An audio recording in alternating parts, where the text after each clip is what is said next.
Hey guys, and welcome to Petrol and welcome to the first video of 2020. How on earth did that happen? Today I thought I would answer a few of your questions and give you an update on my plans for this year, because I have a feeling that this year is going to be very, very special.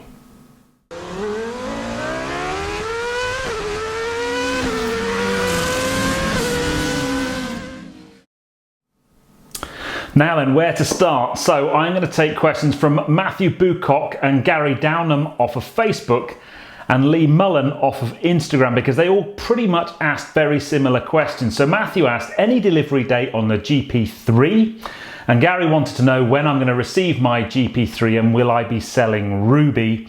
And Lee wanted to know the same thing. Now, I don't have a delivery date on GP3 yet. I did confirm my order with my dealer just before Christmas, and I'm kind of waiting to hear more information from them. So I don't have a date yet.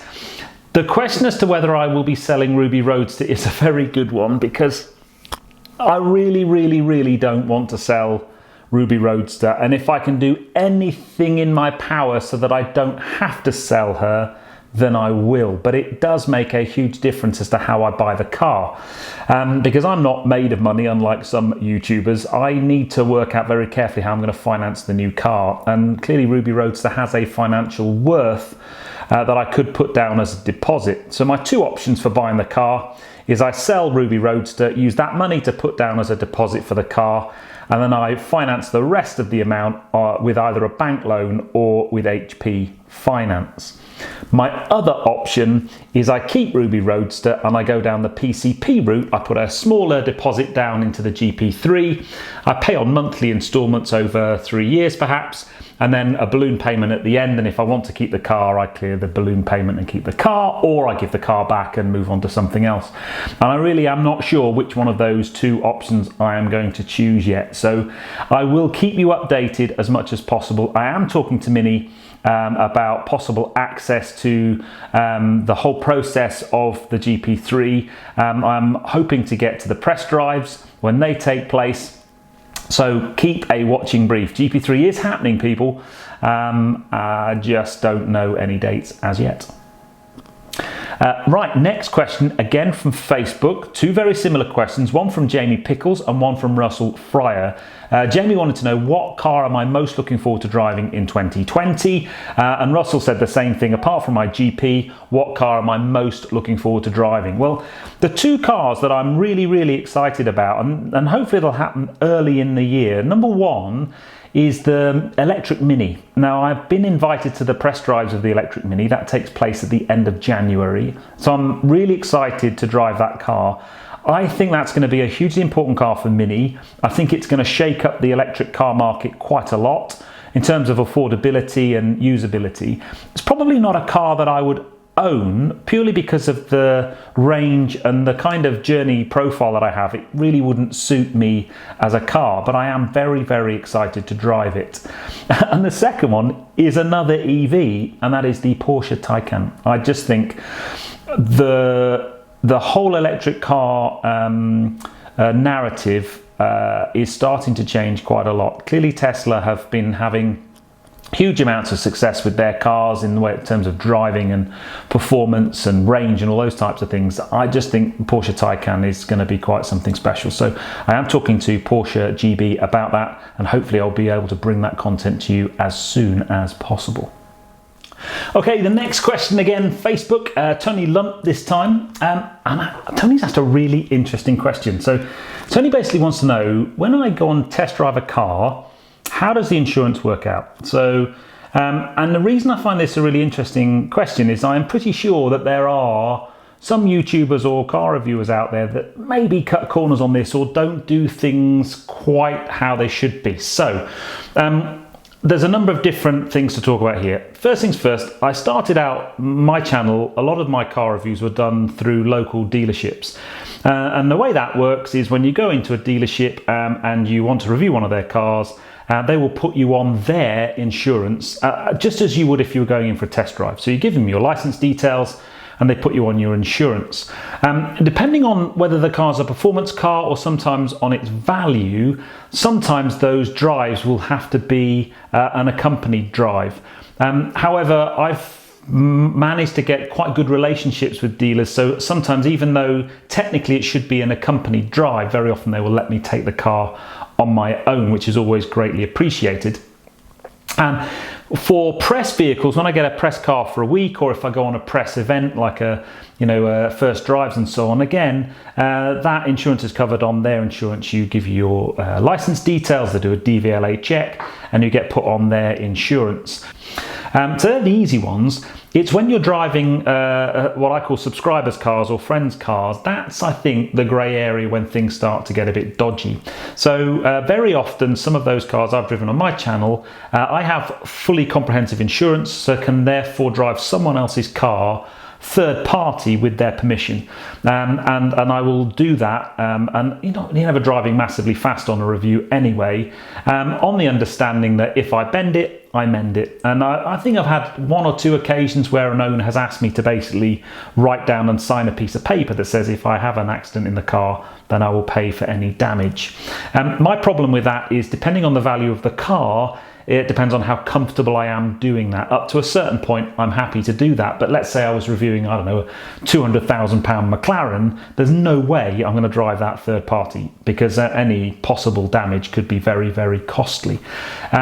So you'll find sometimes supercar owners have slightly different insurance than you and I would have on their car. They will insure the car, and that could be then potentially driven by anybody, or they might have a group insurance policy that they can put people's names on. Sometimes that might cost them to do that. Sometimes they'll cover that cost. Sometimes they'll say, I'll put you on my insurance, but it's going to cost X.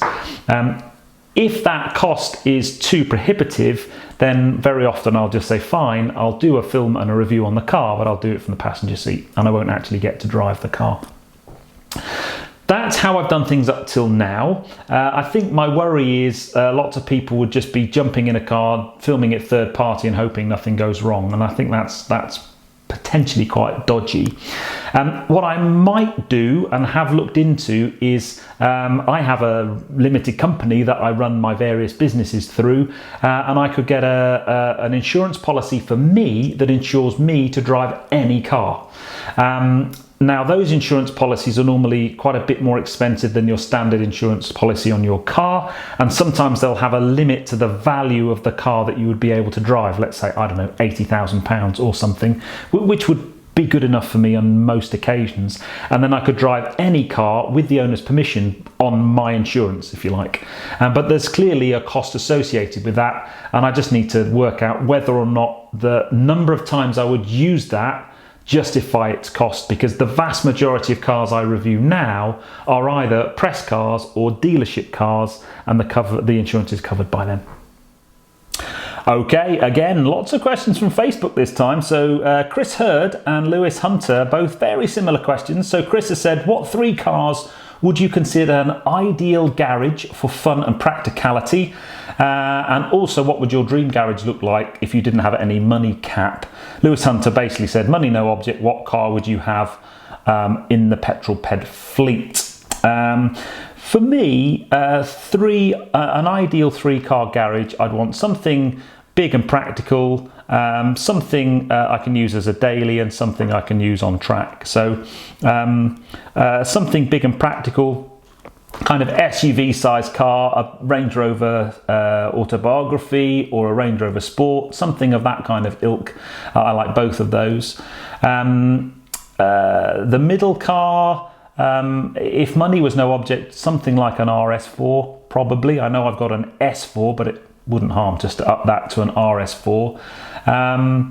But actually, even the little mini Clubman JCW I have on loan at the moment is very, very quickly working its way into our life, and I can see me getting one of those at some point in the not too distant future. More on that later. And then track car wise, I just have a Caterham. I'd love Caterhams to bits. I'd have a 420R Caterham, I think, that I would use as a track day, or I would go and have a track day car made for me, something like a Mini Challenge type car. So I take a Mini, put a roll cage in it, make it fully race prepared but road legal as well. I'd love to do that actually. And if money was no object, the one car I'd want, it would be a McLaren F1. Quite simple really. I just think they're amazing cars. I'm still obsessed with them. I can remember when they first came out, you know, all the things like, you know, gold leaf lined engine bay, and you could get a set of golf clubs in them, and the central driving position. I just think they're magnificent things. Sadly, I know you said no money, no object. Unfortunately, that is a big object because they are super expensive nowadays. Another Facebook question from Ian Cross. Will the drone be dusted out and being used in my footage this year? Interesting, that one. Two issues. Number one, my drone actually has a minor fault. It has had it for some time, and therefore it needs to go off and basically get fixed. It's not flying in a straight line when it should be. The bigger issue though is we've now got legislation in the UK where you have to register drones before you use them, otherwise you're potentially there's a big fine coming your way. And I haven't done that yet because I haven't got it out of the box and flown it for quite some time. So I need to register my drone before I can fly it anyway. But the bigger issue is if I am using a drone and putting drone footage in a film that I monetize on YouTube, then I need to have a drone license. That is what the law says. Whether I would get prosecuted for that or not, that's a different matter entirely. And I haven't done my drone license. I know a few people who have, and having talked to them, it makes me realize that actually I probably should do it. But to be honest with you, Ian, the big reason I don't use my drone that much is very often when I'm filming a car, I am on my own. And therefore, who's going to fly the drone while I'm driving the car? So to do proper drone footage, really you need someone flying the drone for you. Likewise with things like drive-bys and ups and bys. Often I'd love to put those in my films more, but when I'm on my own it's quite difficult. You may well spot sometimes if I have a static camera by the side of the road and drive by, what I'm basically doing is putting a £500 video camera on a tripod and leaving it by the side of the road while I drive up and down, and I don't like doing that either. So normally the restrictions of cinematic stuff and making my videos look great is because I'm on my own. Okay, next question from Facebook is from my mate Ryan David, who wants to know how many cars have I owned since I passed my test and what was my favourite and why. I reckon, counting back, I have owned 10 cars myself. I'm excluding the ones that Mrs. Petrol owns, and they were, I started off with a Mark 1 Fiesta 1.3 gear. That was changed for a Toyota Celica. The Toyota Celica was replaced by a Nissan Silvia Turbo. The Nissan Silvia Turbo was replaced by a Renault 19. We won't go there, that was a money saving thing. Renault 19 was replaced by another Toyota Celica 2-litre GT. Toyota Celica was replaced by a Mark 1 Audi TT Roadster, the 225 BHP one. That was replaced by a short wheelbase Mitsubishi Shogun. Mitsubishi Shogun was then replaced by a Honda S2000. Now I put 100,000 miles on the Shogun and pretty much 100,000 miles on the S2000. Epic cars, both of those. Honda S2000 was replaced by a Audi TT-S Roadster, and then the Audi TT-S Roadster was replaced by my Mini John Cooper Works Roadster. And all of those cars, I think perhaps my favourite car, and the one certainly bang for buck, was the Honda S2000. An absolutely brilliant car, but the car that has buried itself deep down into my soul, the car I love more than any of them, and the car that I just have this affinity with, this connection with, is my Mini. I love my Mini to bits, and especially after what we did with it last year and all the different modifications. Yeah, the Mini's very special to me.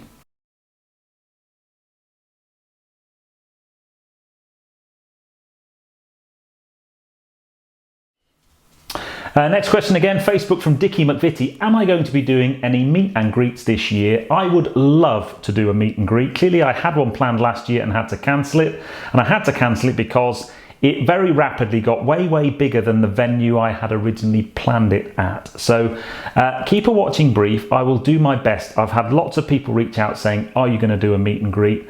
I have got some venues that I'm thinking of maybe doing that. Just leave it with me and I will do what I can, hopefully sometime this year. Next question is from Twitter, from Mark, or at SenaF1.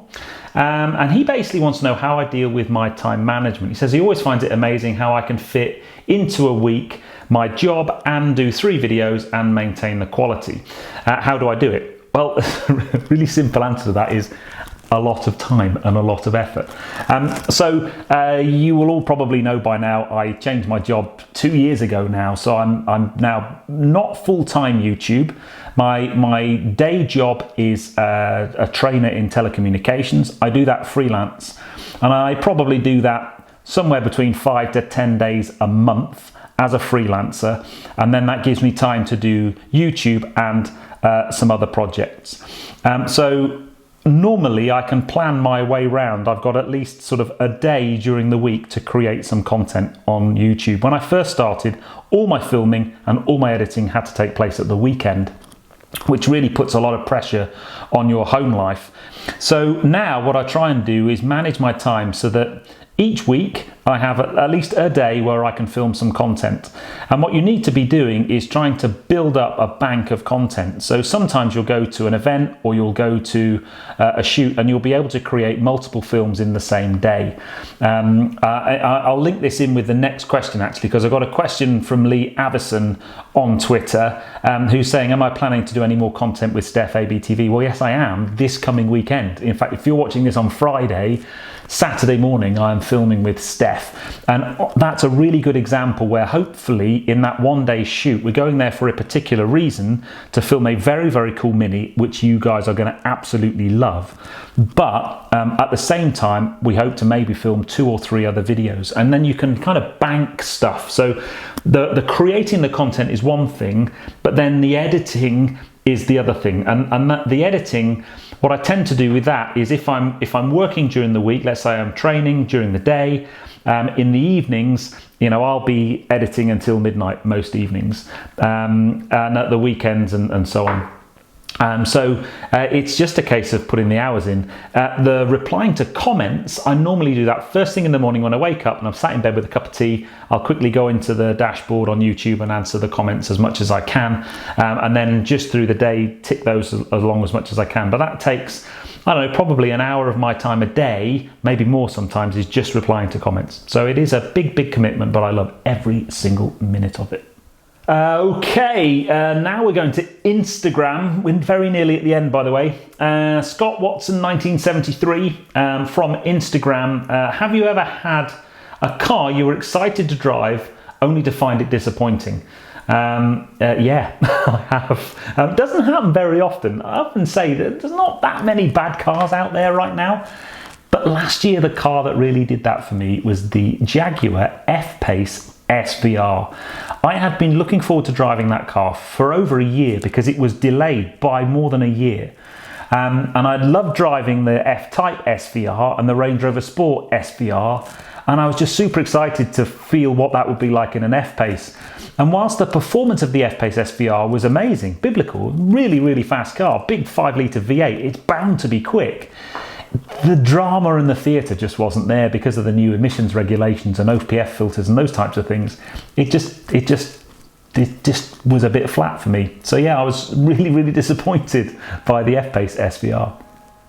So that, guys, is that a good range of questions. Thank you to everybody who sent questions in. Normal service will resume next week.